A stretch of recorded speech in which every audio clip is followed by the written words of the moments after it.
ఈరోజు ఎపిసోడ్లో అయితే సూపర్ ట్విస్ట్ అయితే ఉండబోతుంది.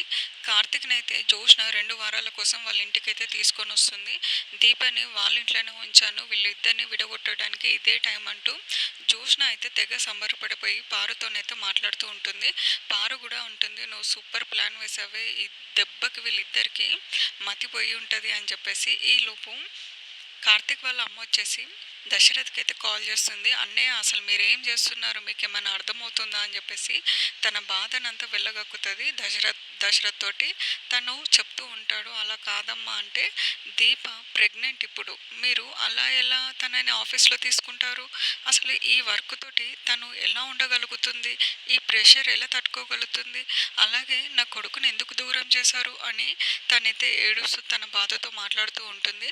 "అసలు మీ నాన్న ఏమనుకుంటుండు" అని చెప్పేసి మాట్లాడగానే శివనారాయణ గారు అయితే పక్కకే ఉంటాడు. తనైతే చెప్తూ ఉంటాడు దశరథ్కి, "నేను మీ చెల్లెలతోనే మాట్లాడలేను.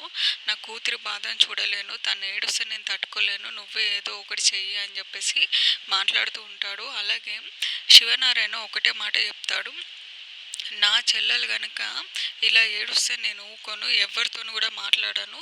4 గోడల మధ్య మాత్రమే కూర్చుంటా" అని చెప్పేసి మాట అనేసరికి అందరూ షాక్ అయిపోతారు.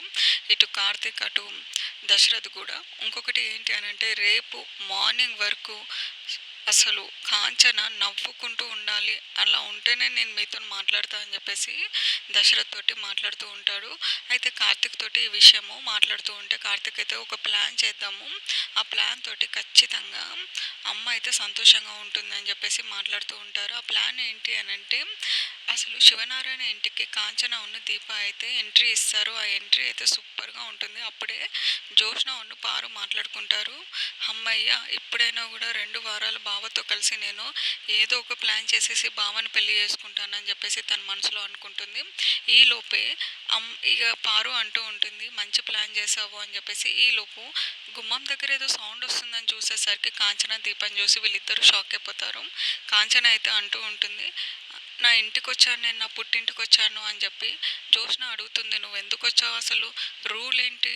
నువ్వు దీప ఇక్కడికి రావద్దని చెప్పాను కదా, బావని కలవద్దని చెప్పాను కదా" అని అంటే, "నా కొడుకు ఆఫీస్ వర్క్ మీద బయటికి వెళ్ళాడు" అని చెప్పి. అంటే ఈయనెవరు అంటే, "ఆయన డ్రైవరు, కార్తిక్ని చూపించే డ్రైవర్" అని చెప్పి కాంచన అంటుంది. "మరి దీప ఎందుకు వచ్చింది అని అంటే, ఇంట్లో కొడుకు లేడు, నేను కోడల్ని పిల్లని చూసుకొని ఎలా ఉంటా, అందుకనే ఇక్కడికి తీసుకొని వచ్చాను నా పుట్టింటికి" అని చెప్పి అనగానే అందరూ హ్యాపీగా ఫీల్ అవుతారు. ఒక పారు జోష్న మాత్రమే షాక్ అయిపోయి అలానే చూస్తూ ఉంటారు. జోష్న ఎంత చెప్పినా కూడా ఒకటే మాట చెప్తుంది, నువ్వు పుట్టింట్లో ఎట్లయితే ఉంటావో, నేను నా కొడుకు ఇక్కడ లేడు కాబట్టి నా మనవరాల్ని, నా కోడల్ని తీసుకొని నా కొడుకు వచ్చే వరకు ఇక్కడనే ఉంటానని చెప్పేసి జబర్దస్త్ షాక్ అయితే ఇస్తుంది. ఈ ఎపిసోడ్తో ఈరోజైతే క్లోజ్ అయిపోతుందండి. నెక్స్ట్ ఎపిసోడ్తో నేను మళ్ళీ మేము ముందుకు వస్తాను.